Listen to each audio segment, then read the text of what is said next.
Good morning students, I am Vikas Kumar and previous day मैंने आपको motion में पढ़ाया था कि मोशन क्या होता है, what do you mean by motion and types of motion. अब उसी में हम आगे की तरफ पढ़ाई को ले जाते हुए पढ़ेंगे कि जो मोशन है उसके कुछ बेसिक टर्म्स हमें आने चाहिए, जैसे डिस्टेंस, डिस्प्लेसमेंट,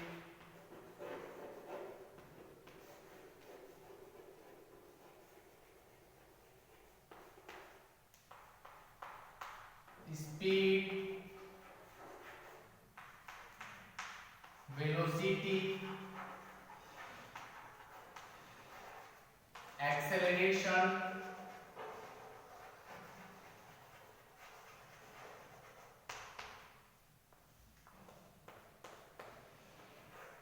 वेक्टर क्वांटिटी,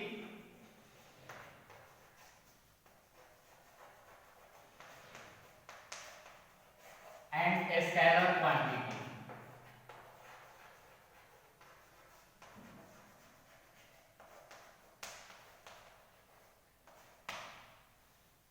तो इसमें बारी बारी से इन सब चीजों के बारे में नाउ अब हम डिस्कस करेंगे। So what do you mean by distance? Distance क्या होता है? डिस्टेंस के बारे में हम स्टडी करेंगे।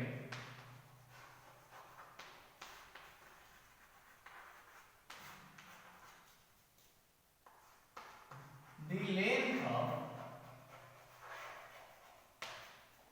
Total path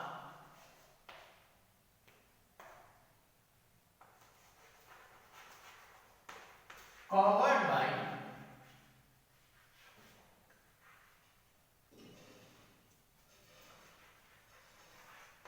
an object is called distance। मतलब किसी भी ऑब्जेक्ट के द्वारा जितने पाथ कवर किए गए उसके लेंथ को हम क्या बोलेंगे? डिस्टेंस बोलेंगे। दैट मीन्स कि यदि कोई ऑब्जेक्ट ए पोजीशन पे है और वो बी पोजीशन पे चला जाता है, चाहे किसी भी वे से जाए, ऐसे जाए या इस वे से जाए या ऐसे जाए, किसी भी वे से जाए, लेकिन डिस्टेंस यदि हमें मेजर करना है तो अगर ए से ऑब्जेक्ट बी पर इस वे से जाता है और इस पाथ का लेंथ यदि x मीटर है, मीटर जो कि डिस्टेंस का SI यूनिट है, यदि वो इस पाथ से x मीटर डिस्टेंस ट्रेवल करते हुए यहां पहुंचता है, x मीटर लेंथ ट्रेवल करता है, तो हम बोल सकते हैं कि ऑब्जेक्ट ने x मीटर डिस्टेंस ट्रेवल किया।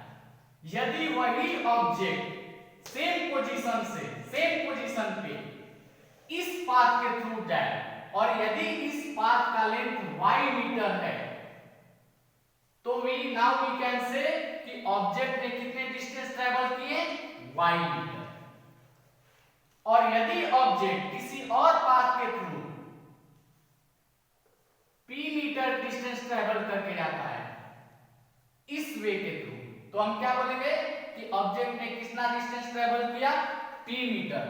तो ऑब्जेक्ट का पोजीशन पहले क्या है, बाद में क्या है, ये चीजें तो फैक्टर रखती ही हैं, लेकिन साथ ही साथ ये भी चीजें फैक्टर रखती है कि ऑब्जेक्ट ने किस वे से पोजीशन बी पे लैंड किया। दैट मीन्स कि जिस वे से ऑब्जेक्ट यहां से यहां मूव किया उस वे के लेंथ को हम क्या बोलेंगे? डिस्टेंस बोलेंगे। डिस्टेंस का SI यूनिट क्या होता है? मीटर।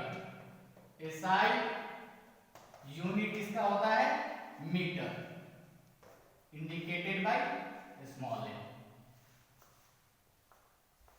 नेक्स्ट है हमारा डिस्प्लेसमेंट। दूसरा टॉपिक है हमारा डिस्प्लेसमेंट। डिस्प्लेसमेंट क्या होता है? डिस्टेंस और डिस्प्लेसमेंट में कुछ डिफरेंसेस है। जैसे ऑब्जेक्ट ने ए पोजीशन से स्टार्ट किया मोशन करना, और वो 20 पोजीशन पे आए, चाहे वो किसी भी रास्ते से जाए, इस वे से जाए, ऐसे घूमते हुए यहाँ पहुंचे, या ऐसे मूव करते हुए यहाँ पहुंचे, लेकिन डिस्प्लेसमेंट के केस में ये बोलता है कि ऑब्जेक्ट के इनिशियल पोजीशन और फाइनल पोजीशन के बीच के स्ट्रेट डिस्टेंस को हम लोग डिस्प्लेसमेंट बोलते हैं। जैसे पोजीशन ए है, यहाँ से ऑब्जेक्ट ने मूव करना स्टार्ट किया और वो फाइनली कहां पहुंच गया, पोजीशन बी पे। किसी भी पाथ से जाए, हम क्या देखेंगे, इनिशियल पोजीशन, फाइनल पोजीशन और उसके बीच का स्ट्रेट डिस्टेंस, या स्ट्रेट डिस्टेंस को हम शॉर्टेस्ट डिस्टेंस भी बोलते हैं। तो जो ये स्ट्रेट डिस्टेंस है, यदि इसका लेंथ x मीटर है, तो ऑब्जेक्ट ने कितना डिस्प्लेसमेंट ट्रैवल किया, x मीटर का, चाहे वो डिस्टेंस कितना ही ट्रैवल किया हो, लेकिन जो उसने डिस्प्लेसमेंट ट्रैवल किया वो x मीटर का। ऑब्जेक्ट का डिस्प्लेसमेंट कितना होगा, x मीटर। अब सपोज दैट ऑब्जेक्ट A है, जो ऑब्जेक्ट है वो आपका A पोजीशन पे है,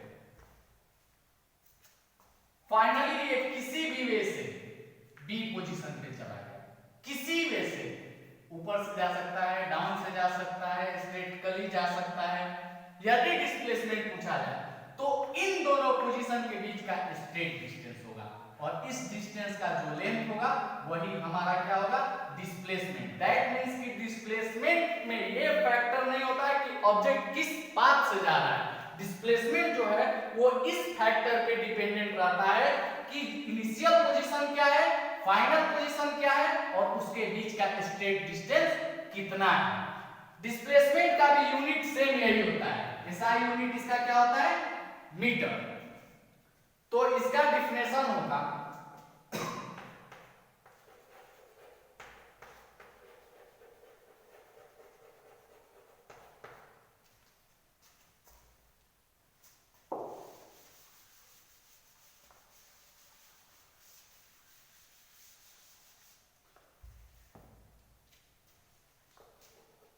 the straight distance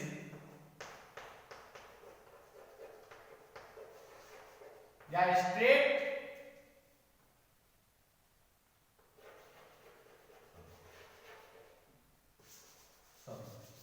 the length of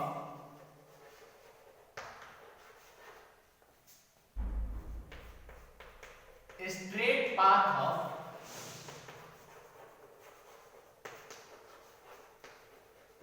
an object between initial position to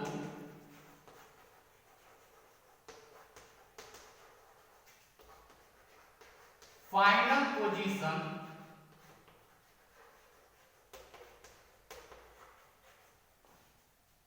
is called displacement, is called displacement।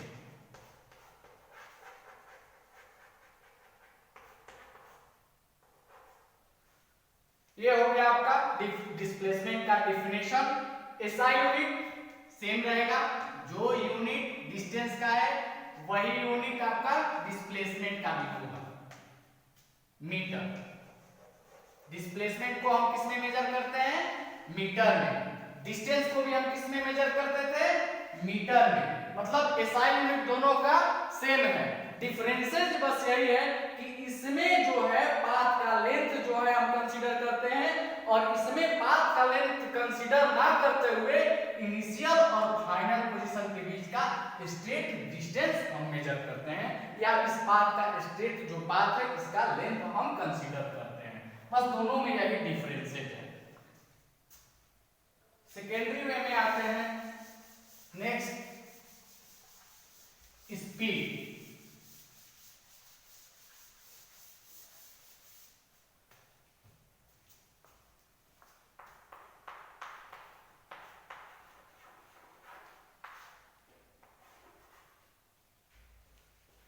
कभी कभार हम ये वर्ड यूज करते हैं कि कोई व्हीकल है 40 किलोमीटर पर आवर की स्पीड से जा रही है या 20 किलोमीटर पर आवर की स्पीड से जा रही है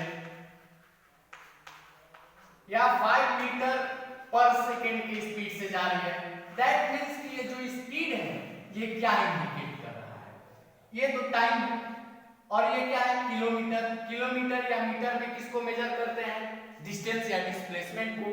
तो कहने का मतलब कि जो स्पीड है वो डिस्टेंस डिपेंडेंट है। क्या डिपेंडेंट है, distance dependent. Velocity displacement dependent.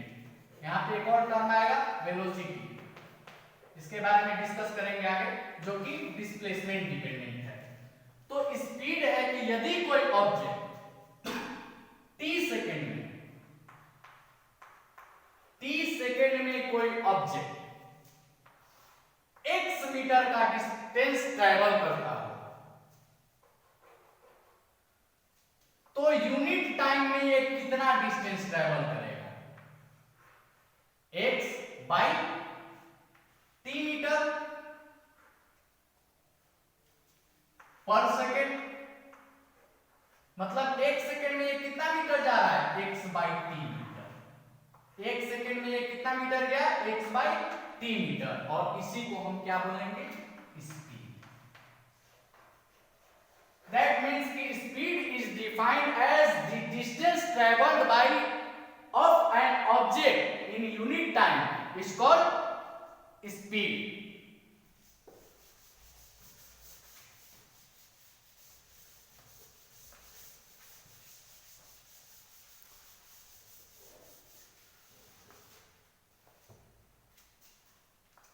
The distance traveled by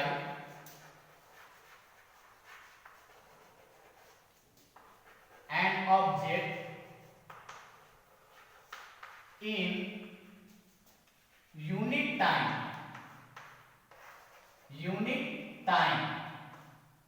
is called speed।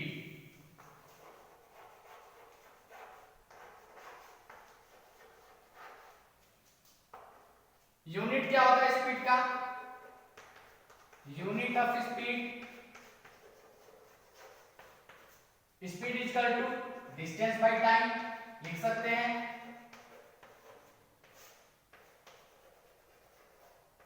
That mean distance का यूनिट क्या होता है, मीटर।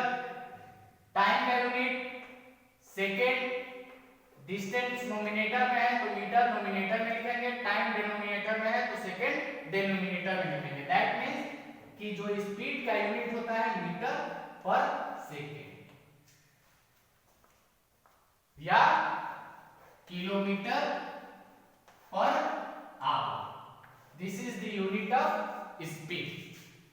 नेक्स्ट आते हैं वेलोसिटी।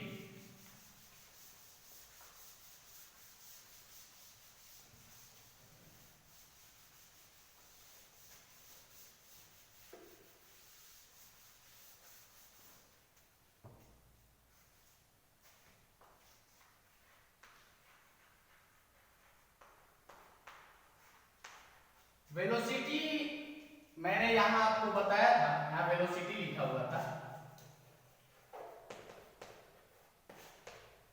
कि जो आपका यहां स्पीड जो था वो डिस्टेंस डिपेंडेंट था और जो वेलोसिटी था वो डिस्प्लेसमेंट डिपेंडेंट था। स्पीड में क्या था कि यूनिट टाइम में ट्रैवल डिस्टेंस, और वेलोसिटी में क्या होगा, यूनिट टाइम में ट्रैवल डिस्प्लेसमेंट। यूनिट टाइम में ट्रैवल डिस्प्लेसमेंट को हम क्या बोलते हैं, वेलोसिटी। जैसे पहले डिफिनेशन लिख लेते हैं।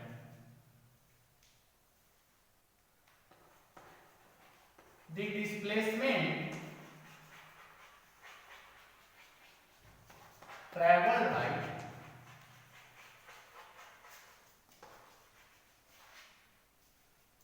An object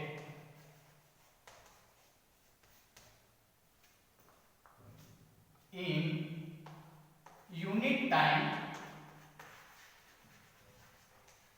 is called velocity, is called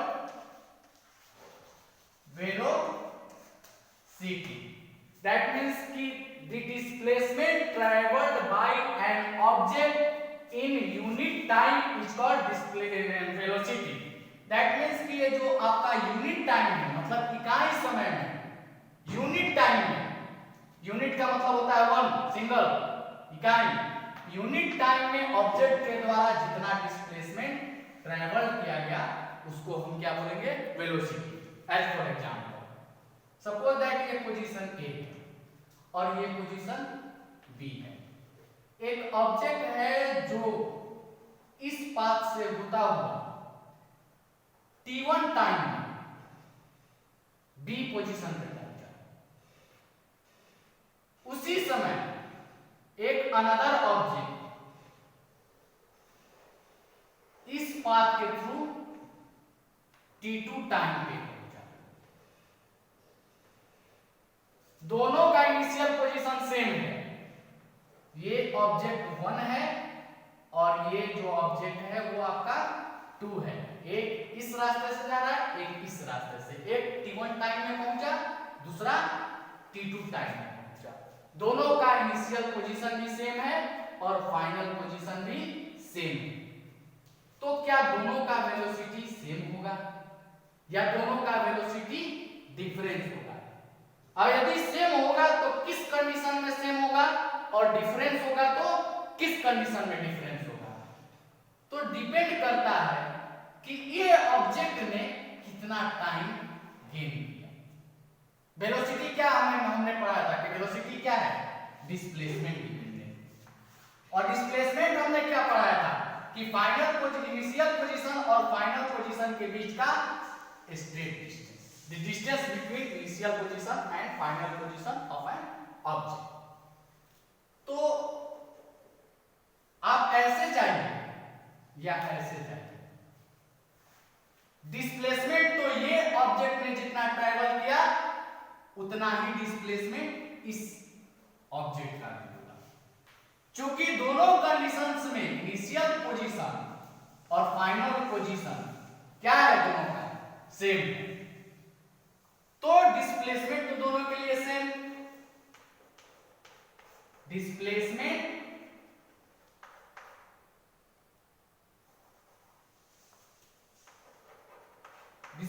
दोनों के लिए सेम, मान लेते हैं d मीटर। ये जो स्ट्रेट डिस्टेंस है इसका लेंथ मान लेते हैं d मीटर।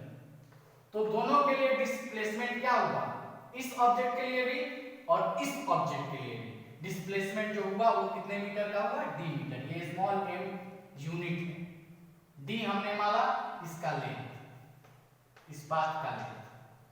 अब जो डिस्प्लेसमेंट दोनों के केस में सेम है, चाहे किसी भी पाथ से जाए दोनों, लेकिन टाइम क्या हो ले रहा है, दोनों डिफरेंस ले रहा है। एक ने t1 टाइम लिया, दूसरे ने t2 टाइम लिया। तो वेलोसिटी फर्स्ट पर्सन का, ये जो पर्सन फर्स्ट है और ये जो पर्सन इसको सेकंड बोल देते हैं, तो फर्स्ट पर्सन का वेलोसिटी क्या है, वेलोसिटी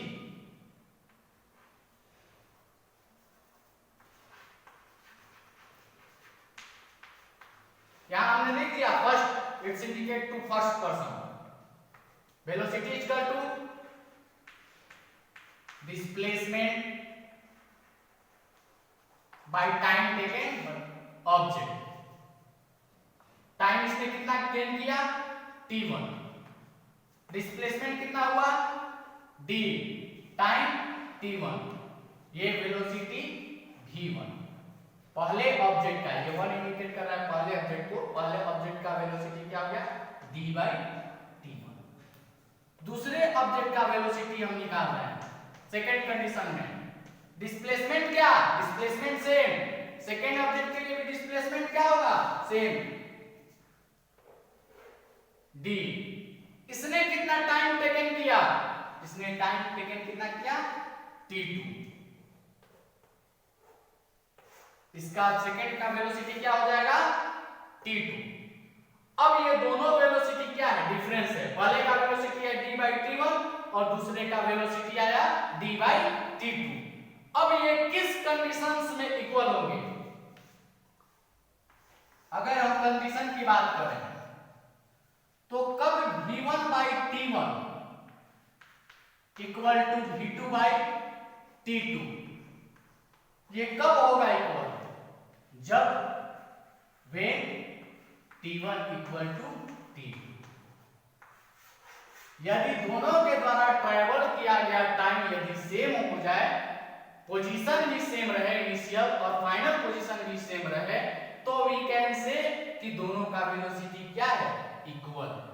अदरवाइज यदि डिस्प्लेसमेंट सेम है, टाइम डिफरेंस है, तो हम ये बोल सकते हैं कि वेलोसिटी क्या होगा? दोनों का अनइक्वल होगा, वेलोसिटी भी डिफरेंट होगा। यदि t1 का वैल्यू कुछ और आ जाए और t2 का वैल्यू कुछ और आ जाए, तो दोनों क्या हो गया? डिफरेंट क्वांटिटी हो गया। सपोज दैट d बराबर 5 मीटर, t1 बराबर 3, इसमें लिए d तो 5, t1 बराबर मान लीजिए कि ये t2 ले रहा है 4 सेकंड, यहाँ t1 बराबर हमने t1 टाइम 3 सेकंड का लिया, t2 4 सेकंड लिया। क्या ये दोनों क्वांटिटी इक्वल है? This is equal? No, this is wrong. ये दोनों अनइक्वल क्वांटिटी है। इसलिए हम बोल सकते हैं कि वो तभी पॉसिबल है जब दोनों का डिस्प्लेसमेंट भी क्या सेम हो और टाइमिंग भी क्या हो, इनके द्वारा गेन किया गया टाइमिंग भी क्या हो? सेम।